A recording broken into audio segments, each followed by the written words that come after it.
Joy. I'm the International Marketing Manager of Informa Markets in charge of a few beauty shows in Southeast Asia. And right now you see we are having our third Mekong Beauty Show and together with Viet Beauty this year in 2019. And actually, Lao Cosmetic Association is an existing partner who has been supporting us for 2 and 3 years. We cooperate together and invite the buyer delegation from Laos to visit the beauty shows in Vietnam and also in Bangkok. Because we believe that the Lao market has great potential and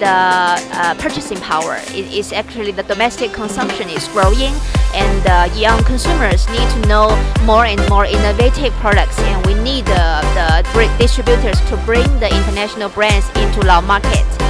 We have been working with the Lao Cosmetic Association since 2017.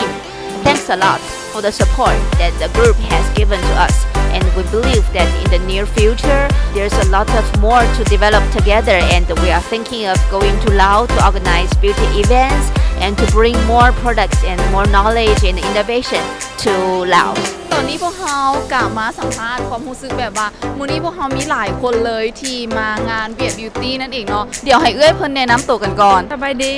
ได้สิเนาะ นางแมวเป็นเจ้าของร้านนางแมวตลาดสังเกียง เอ้ยรู้สึกแนวไหนที่มางานเบียดบิวตี้ในมื้อนี้ รู้สึกดีใจหลายละเพราะว่ามาเห็นเครื่องสำอางหลายๆแบรนด์เนาะ ได้มางานเบียดบิวตี้ชีนครโฮจิมินห์เนาะก็มีความรู้สึกประทับใจหลายเพราะว่าได้มาเห็นเนาะเจ้าของโรงงานแล้วก็เห็นเจ้าของแบรนด์ต่างๆเนาะหลากหลายสินค้าที่แตกต่างกัน งานนี้เป็นงานที่ว่ามาแล้วสุดคุ้มกันอย่างแน่นอนและถ้ามีงานต่อไปก็จะมาอีก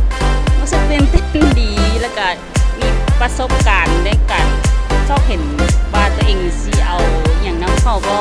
มีช่องทางอย่างน้ำเข้าได้ไหนเป็นโอกาสที่ดีที่ได้มาครั้งนี้ รู้สึกดีใจเนาะแล้วก็ยินดีที่ว่าเพื่อนๆเข้ามาในงานตัวนี้เนาะมันจะให้เขามีความรู้ทางด้านการตลาดหรือว่าผลิตภัณฑ์หรือว่าการจัดบูธอย่างต่างๆที่ให้เขาเอาไปจากประเทศเพื่อนไปพัฒนาให้กับประเทศเขาแล้วก็แบรนด์สินค้าของเขาแบบมีสินค้าอย่างหลายๆอย่างที่เขายังบ่ฮู้เขาก็ได้ความรู้จากที่เขามาเยี่ยมยามตัวนี้เนาะงานไซงอนนี้แล้วก็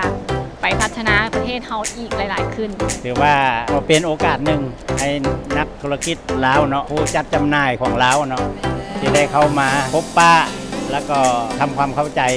กับหลายๆแบรนด์ที่มาแต่หลายประเทศอย่างนั้นถือว่าโอกาสดีเห็นว่าคุ้มค่าแล้วก็ยินดีจะมาต่อครั้งต่อไปอีกเนาะ งานในครั้งนี้ถือว่าเต็มไปด้วยประสบการณ์ได้เคยมาร่วมงานนี้หลายครั้งแล้วเป็นเทื่อที่ 3 แล้วแล้วก็เพิ่นจัดขึ้นย้ำแต่ก็จะมาทุกปีเพราะว่าเขาได้นวัตกรรมใหม่ๆได้สิ่งใหม่ๆปีนี้เนาะสังเกตจากว่าเพิ่นได้นำเอาผลิตภัณฑ์ที่เกี่ยวกับnatural หรือว่าธรรมชาติขึ้นมาเฮ็ดหลายขึ้นสังเกตว่าเกือบครึ่งงานเลยเป็นผลิตภัณฑ์เกี่ยวกับออร์แกนิกสังเกตว่าปัจจุบันนี้เทรนด์สุขภาพมาแฮงหลัง ในนามต่างหน้าสมาคมเครื่องสำอางลาวเนาะกลุ่มนักธุรกิจเครื่องสำอางลาววันนี้เขามีความดีใจหลายที่ว่าได้เต้าโฮมบรรดานักธุรกิจเครื่องสำอางลาวเนาะหลายๆทางมีทั้งหมด9บริษัทที่เอามาในเทื่อนี้ที่ว่าได้มาร่วมงานเป็นของ Beauty Show หรือว่าเบียด Beauty 2019นี่เนาะเห็นว่างานเทื่อนี้พวกเขาได้มาเรียนรู้ได้มาถอดถอนบทเรียนหลายอันเกี่ยวกับนวัตกรรมใหม่ๆเกี่ยวกับการตลาดใหม่ๆเทรนด์ใหม่ๆทางด้านเครื่องสำอางเป็นบทเรียนอันดีของพวกเขาคิดว่าตัวนี้มันสามารถต่อยอดธุรกิจของพวกเขาได้โดยตรงเลยงานตัวนี้เนาะแม่นว่าขอขอบใจกับบริษัทอินฟอร์มาเป็นบริษัทที่ว่าจัดงานตัวนี้ในทวีปของพวกเขานี่แล้วก็ในประเทศอื่นๆอีกหลายประเทศเพื่อนได้มีการร่วมมือมีการเชิญชวนเขาได้เข้าไปร่วมงานเครื่องสำอางอื่นๆหลายๆบอทีนี้ก็ขอขอบใจเพื่อนที่ว่าได้ให้เกียรติเชิญกลุ่มนักธุรกิจเครื่องสำอางของพวกเขานี่ให้มาร่วมงานตัวนี้เนาะแล้วก็เพื่อนได้เอื้อเฟื้อที่พักและ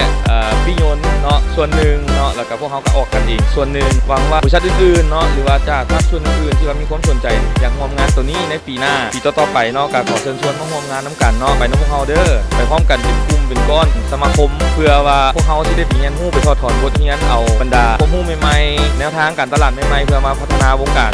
เครื่องสำอางในบ้านเฮาเนาะขอบใจ